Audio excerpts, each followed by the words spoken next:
विद्यार्थी आहे. त्याने आपल्या त्या व्यायामाच्या ठिकाणी सरांनी ज्याप्रमाणे त्याला मार्गदर्शन केलं त्या पद्धतीने त्याने त्यामध्ये यश मिळवलं आहे.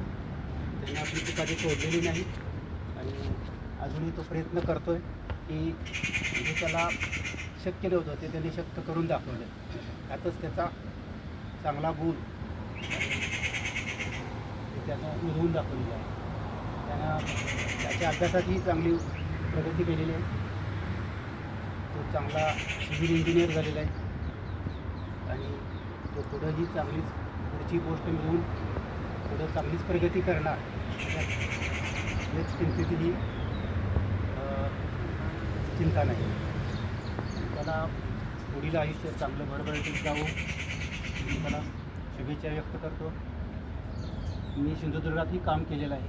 त्यामुळे सिंधुदुर्ग जिल्हा आणि रत्नागिरी जिल्हा या दोन्ही जिल्ह्यात मी काम केलं आहे. त्यामुळे त्या जिल्ह्यामध्ये इतकी स्वच्छता आपल्या कोल्हापूर जिल्ह्यात इतकी नाही आहे. ते मी तिथं अनुभवलेलं आहे.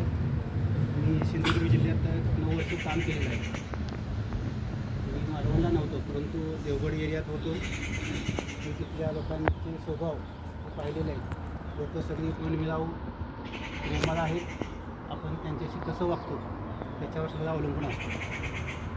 जर त्याला याचा अनुभव चांगला मिळेल त्याला तिथे चांगली म्हणजे साथ पण मिळेल.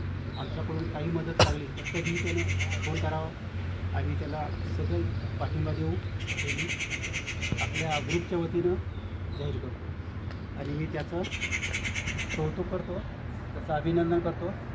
4 शब्द संपतो.